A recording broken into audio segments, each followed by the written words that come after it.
Hello everyone, this is Harsh Mistry. In this video, we'll be using R to analyze sample dataset. Let's open R. We'll set the working directory.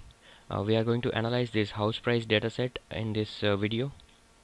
I'm setting this directory as a working directory. Setwd is the command for setting our working directory. This is our input dataset, which will be having columns as home number, price, square feet, number of bedrooms, number of bathrooms, offers, bricks, yes or no, and neighborhood. Let's start with reading input dataset. Read.csv is command for reading input dataset. Dim and names are the command which can be used to check dimension of the input dataset and names of the column. Here we can see that 128 is the number of records we have in our input dataset, and we have 8 columns, and these are the names of the columns. Now let's try running different types of linear regression model using R. So let's try one by one. Here we have run the model 1. We'll compare all of 3 model later. Now let's try running all of them. Now we have ran all 3 models. Let's compare all of them.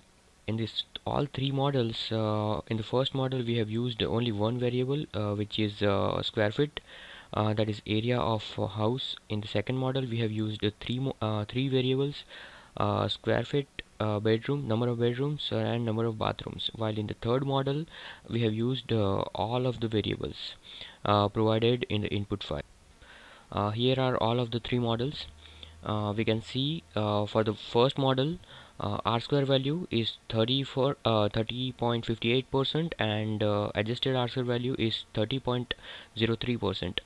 For the second model, R square values have improved and it is about 43%, and for the third model, R square value has significantly improved, which is about 86%, and reason for this improvement is we have included all of the variable which are significant. The star shows the significance of the variable. 1 star means the variable is significant, not significant with a significance level of 1%.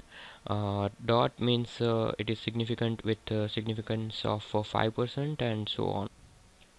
To check how good the model is, we could also use AIC values of all 3 models. Let's try seeing AIC values of all 3 models.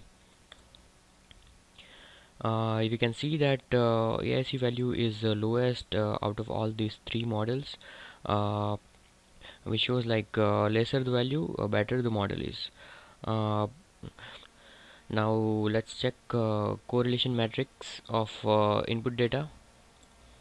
Here I have included only columns from 2 to 6 because our input data set is having last 2 columns as letters, not numbers, and correlation matrix can be found only for the columns which are having numbers. Let's try viewing our input data sets so that you will be having better idea.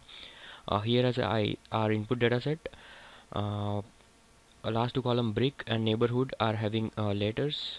This is not numeric, so we have included only from second column to 6th columns. Let's try plotting influence plot. To use the command influence plot, we have to start this library car. Now we can run this command. As you can see, this is the influence plot of our residuals. Record number 117 and 68 are the most influential records. Let's try seeing a histogram of residuals. Here is the histogram. If we want to see the linear density line, then we can execute this command. Here we can see this distribution line. Now we'll see QQ plot, which will tell us whether our data is normally distributed or not. We can see it is almost linear, few points on the top and few points at the bottom which are like not properly linear, which shows like kind of a tailed data.